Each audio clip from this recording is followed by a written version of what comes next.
So I take it that you have heard about the alterations George Lucas and team have made for the Blu-ray editions of the Star Wars saga. Star Wars? Oh, I think I have seen those movies before. My friend wanted to go so I had to tag along.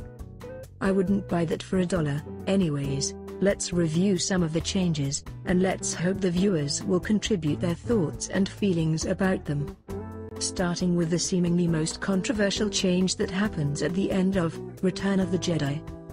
I think adding the "no" line fits well, adds more emotion and actually makes Vader's performance more powerful. He doesn't want to lose his son.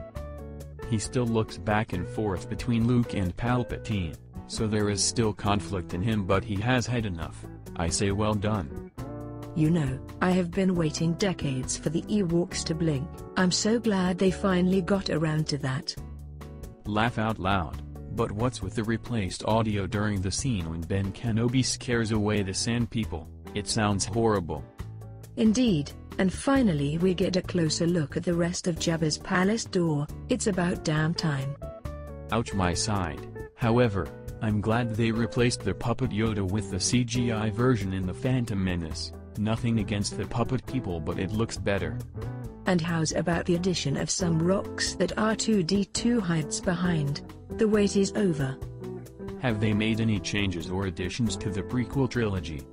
Not that I know of, nothing except the CGI Yoda replacement in Episode 1.